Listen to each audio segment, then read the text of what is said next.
guys, with the rapid respawn coming up in a few days, I wanted to show you how to hunt Dwelling of the Forgotten, also known as the Warzone 9, on rapid respawn using the wall, so to speak. So it kind of works like Bazir or Gafir wall, that you're stuck in this wall and basically you're only getting hit by physical attacks, you're not getting hit by the spells of the monsters, which makes it super chill, super easy, super simple. Yeah, and that's what this video is going to be about. So I recommend this for level 400 plus EK, and this is only viable on rapid respawn, by the way. Do not bother outside of rapid respawn because it is going to suck. So take a look at the results. Starting level 400 plus raw experience, you're probably going to be getting is about 2.5 million, which is about 3.8 million on 150%, and the loot is approximately 1.4 kk per hour. In the analyzer, you see I have a little bit less because I was AFK for a little bit during that 1 hour hunt, and I wasn't quite playing optimally. So you can expect about 1.4, I would say even maybe 1.5 million profit per hour, which is pretty great. And also you're doing bestiary for free monsters that you otherwise would really struggle to do bestiary on, definitely when playing solo, because these guys hurt a lot. These are really strong. I would not recommend hunting in this place in any other way than using this tactic on rapid respawn. And it will take you about 25 hours to get all of those free monsters. The Varnished Diamond is the rarest monster there. As you can see, I did about 100 in an hour, so about 25 hours for 150 points total.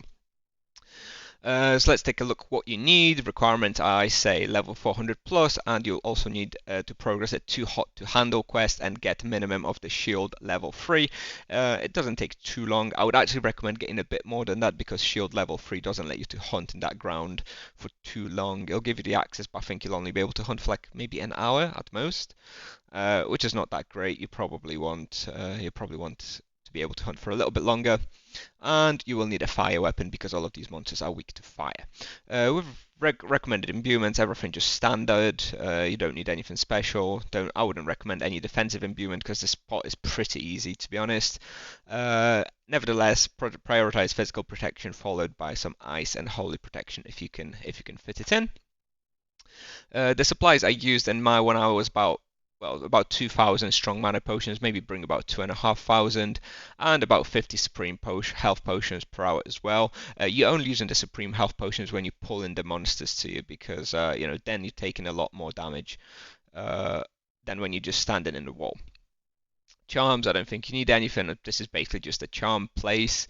And for the wheel, as you're going to be only hunting about 3 to 4 monsters at a time, it's unlikely that you're going to be getting maximum value from Exori Mass. So in this case, I would focus on the Exori Min, Exori Gran part of the wheel. And the character you will see in the video is 5670k with 128 axe skill with loyalty. And before I go to the route, just a quick shout out to all my members. Thank you very much, guys. I appreciate you so much for helping me continue making these videos. And this is Jedor, Cruce, Paput94, Last Kiss 51, Javier Valenzuela, Escabi, and Damurion. Thank you very much, guys. And let's take a quick look at the route. So, where you see this point here, this is where you stand in this wall. And there is 2 tactics you can do. Either you can just stand in this spot for an hour and not move and just wait for all the monsters to come to you. However, I tried that, I tested it, and it was considerably worse and slower than actually having to pull out some of the monsters, then go into the teleport, and then sort of rope yourself back into the wall. So if you want to have a super chill hunt, you can just stand in that square for an hour and not move. The results that I showed you are going to be about 30% worse for you if you do this.